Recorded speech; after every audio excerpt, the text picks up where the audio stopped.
Hello mga sangkay, mga kalingap! Welcome back to my channel.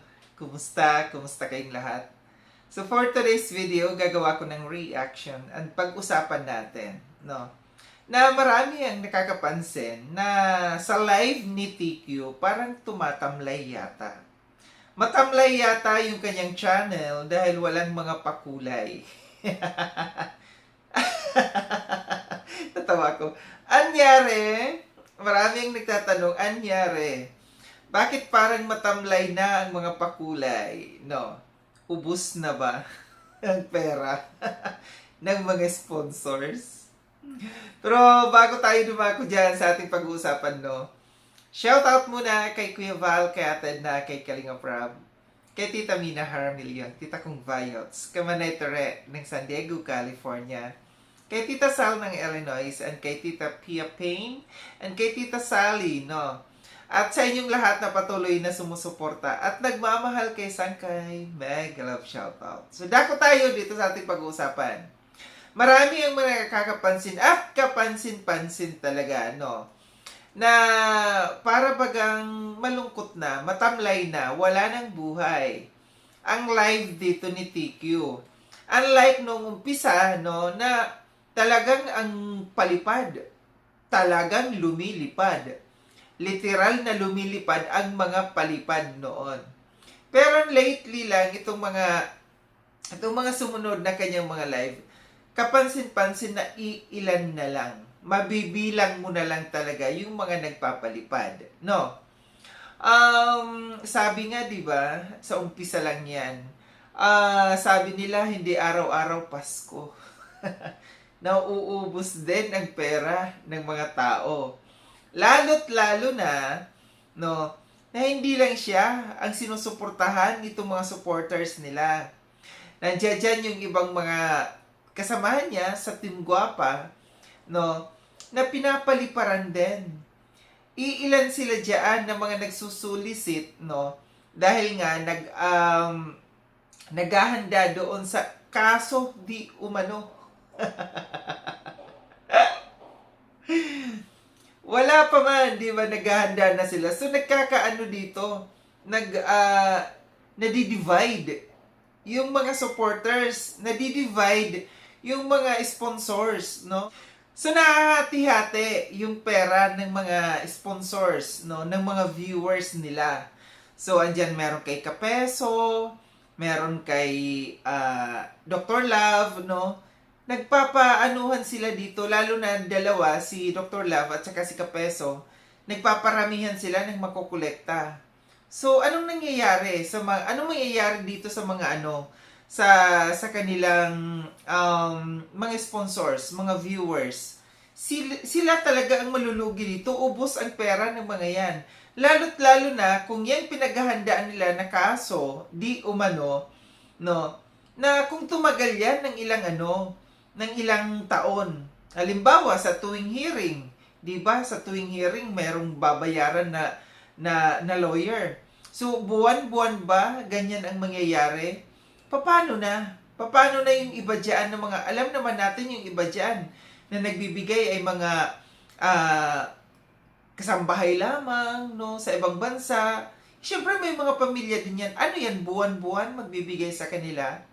So ito yung napansin ng marami sa atin, no, na nalugi. Nalugi dito si TQ, no. Walang palipad sa kanya. And kapansin-pansin din, no, marami ang nakapansin dito. Kung ikukumpara natin si TQ at saka si Joy, mas lamang si Joy ngayon, no. Lamang na lamang yung YouTube channel ni Joy ngayon kesa dito sa kay TQ. Unang-una pa lang sa subscribers, lamang na ng dihamak si Joy. Pangalawa, hindi man nagla-live si Joy, nag-a-upload lang ng video si Joy, partida, nasa school pa lang yan, yung kanyang content diyan sa school, kung anong ginagawa niya. Pero, kapansin-pansin na mas lamang ng dihamak yung views ni Joy kaysa dito sa kay TQ. So, wala mang palipad si Joy, pero paldo naman siya sa views. Ikukumpara natin, no, kalahati yung yung diferensya. So dito si TQ parang nasa 35k lang. Samantalang dito si Joy nasa 70k. So imagine yan, no? Hindi man, wala mang palipad si Joy, hindi man si Joy nagla-live. Pero, ang views, paldong-paldo kaysa dito sa kay TQ. So, anong ibig sabihin doon? Ibig sabihin doon, mas lamang si Joy, mas maraming nagmamahal kay Joy kaysa dito sa kay TQ, no? Kapansin-pansin talaga, no? So, una, sa subscribers, pangalawa sa views, no? Mas lamang ng dihamak si Joy. So, nakaka-alarma yung ganito, no? Ito'y para sa akin lamang, opinion ko lamang ito. Ito'y hindi pambabalahura, pambabastos sa kanila. Kundi ito isang kuro-kuro at obserbasyon ko lamang, no? Na para bagang yung mga viewers, sponsors nila, pinagkakapirahan lamang. Kasi kung ikaw, halimbawa ikaw, tao ka na meron kang kaso, di ba? Bakit kailangan mong ipamalimos sa mga viewers ninyo, sa mga sponsors ninyo? Yung kasalanan mo eh. Hindi naman kasalanan ng mga tao. Kasalanan mo na bumanat ka ng bumanat kaya ka nakasuhan. Tapos ngayon ang gagawin mo, ipanghihingi mo, ibibigay mo yung obligasyon mo na dapat mong obligasyon mo yun, ibibigay mo yung obligasyon mo doon sa mga viewers ninyo. Di ba? Parang nakakaano lang doon sa mga viewers. Unfair para sa kanila. Unlike dito sa Kalingap, no? Dito sa Kalingap, nanghihingi lamang tayo ng tulong sa mga viewers, sa mga sponsors kung may matinding pangangailangan. Yung reasonable, no? Yung katanggap-tanggap na dapat tulungan. Like, pag may nagkakasakit, yan yung dito sa Kalingap eh. Pag may nagkakasakit, nandiyan dyan si Kuya Val, to the rescue kaagad si Kuya Val, no? Na kung sino ang gustong magbigay. Pero kung yung ganyan na ginawa mo naman kasalanan mo kung bakit ka makakasuhan, ipanghihingi mo sa mga tao, hello, mahiya naman kayo. At kawawa naman yung mga tao dyan, yung mga viewers niyo, parang iniisahan nyo sila.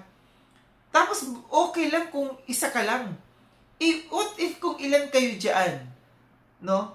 Ilan kayo dyan na mga nakasuhan? So, lahat sasakupin ninyo?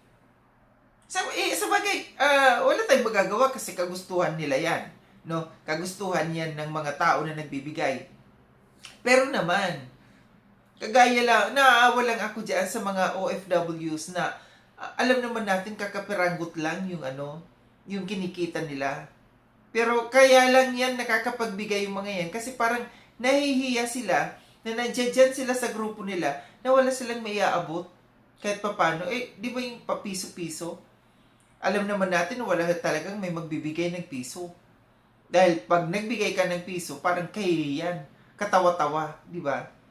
So ito lang aking reaction patungkol dito, no, na napansin ko, hindi lang ako ang nakapansin, maraming mga kasamahan natin, no, and mga viewers, no, na nakapansin dito sa YouTube channel ni TQ. Anyari? Bakit wala na? Nagsawa na ba yung mga sponsors sa pagbibigay sa kanila? Paano na yan? Kung sila'y nagsawa na, kung sila'y magsawa na, paano na sila? Iwala pa naman silang mga hanap buhay. Di ba? So, kung ako, ito isang advice, kung ako sa kanila, samantalahin hanggat meron pa, kahit pa paano nagbibigay. Samantalahin, maging masinop sa pera, and huwag umasa sa sponsors. Ipakita din sa mga tao na kayo gumagalaw-galaw din. Kasi buhay niyo yan. Pamilya niyo yan. Hindi yan obligasyon ng mga sponsors ng mga tao na kayo tulungan habang buhay. Magtrabaho. Yun lang yung natin dito, yung punto. Magtrabaho, no? Huwag umasa sa bigay ng mga ng ibang mga tao. Muli, maraming salamat mga sangkay sa panonood. Sa mga hindi pa nakapag-subscribe kay Sangkay Loans, subscribe niyo na po ako. Click yung notification bell para updated kayo sa lahat ng mga videos na aking gagawin. Like and share itong video na itong mga sangkay. Kita-kits tayo ulit sa susunod na video na aking gagawin. Ingat kayo sa ang dako ng munumang kinaroroon. Paalam ng mga sakay mga kalinga, paalam.